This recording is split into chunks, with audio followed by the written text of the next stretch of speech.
Most people use AI for collaboration, but the real wealth is found in adversarial conflict. I built a system where my growth agent and my tax loss harvesting agent actively try to prove each other wrong. This architectural loop caught a massive tax error that a standard single prompt would have completely ignored. I was sitting in a high-end coffee shop in Canary Wharf last Tuesday, scrolling through the latest hyperscaler spend reports. I saw that the big cloud players are dumping around $600 billion into AI infrastructure. That number stopped me.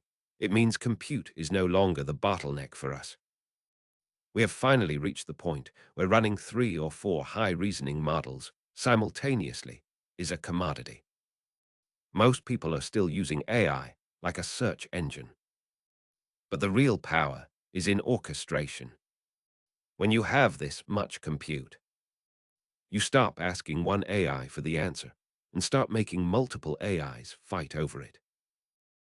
I used to be a power user of single prompts. I would feed my entire portfolio into a high-end LLM and ask it to find the gaps. I was standing in my home office, looking at a beautifully formatted wealth plan that looked perfect on the surface. It told me to diversify into mid-cap tech and suggested a specific rebalancing strategy. Then I dug into the fine print. The AI had completely hallucinated a specific tax treaty for my foreign holdings, which would have cost me roughly $12,000 in avoidable penalties. That was the moment I realized the yes man effect. When you ask a single AI to critique your plan, it tends to mirror your own biases. It wants to be helpful, so it agrees with you. That is a dangerous trait when you are managing your life savings. I decided to stop prompting and start architecting. I sat down in a private lounge at a private aviation terminal, opened my laptop, and built my first adversarial loop using Crew AI. Crew AI allows you to define specific roles and goals for different agents. I did not just create a financial advisor. I created two opposing personalities. First, I built the bull. This agent is a growth hacker whose only goal is to maximize returns and find the next 10x move. Then I built the bear. The bear is a hedge fund skeptic whose sole purpose is to find every possible reason why a trade will fail, to keep them grounded in reality. I plugged in the Perplexity API for a real-time data feed. This ensures the agents are not guessing based on training data from 2 years ago. I ran a test on the recent NVIDIA surge.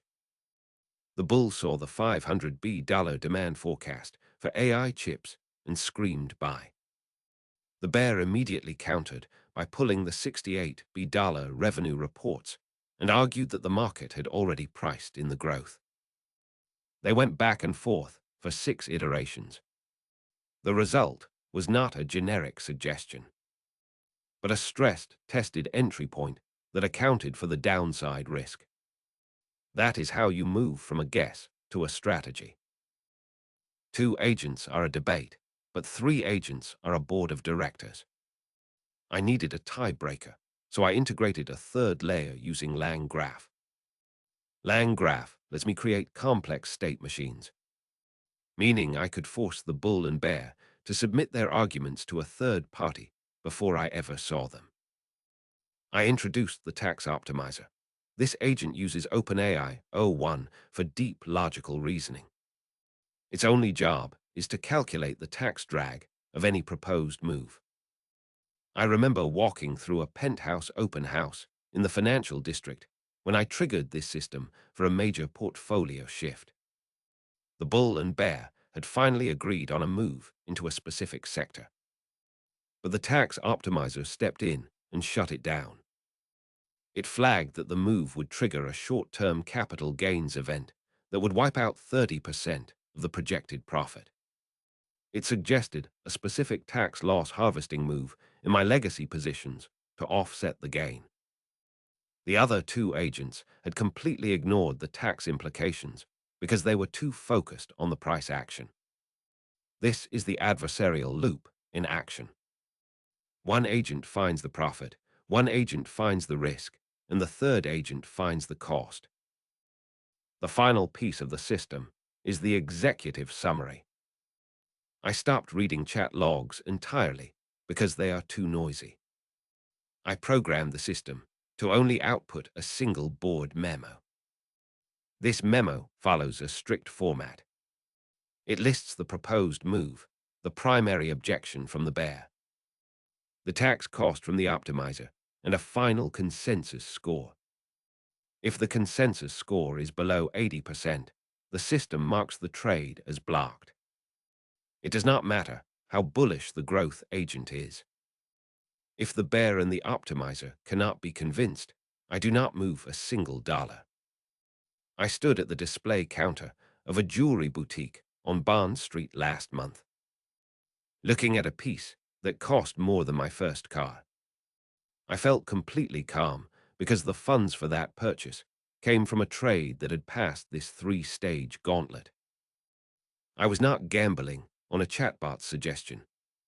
I was executing a decision that had been attacked from three different angles and survived. This is the shift from being a user of AI to being the chairman of an AI board. You are no longer the one doing the research. You are the one managing the experts who do the research for you. Most of you are still just prompting, but the real players are architecting. If you want the actual blueprints for this multi-agent system, hit subscribe and check the links below. Looking back, the transition has been massive. I stopped treating AI as a magic oracle and started treating it as a workforce. I am currently on a terrace in Santorini, and my board is running in the background. I can see the logs of my agents arguing about the $97 shifts in semiconductor capex while I drink my coffee. I do not feel the anxiety of wondering if the AI is hallucinating. I have built a system where hallucinations are caught by the opposing agent. I have replaced blind trust with verifiable consensus. That is the only way to manage wealth in an era of generative AI. Stop chatting with your AI and start building a system that tries to prove you wrong. I have put the technical documentation and the agent personas in the description. Build your first dissenting agent today, and I will see you in the next video where I show you how to automate your entire due diligence pipeline.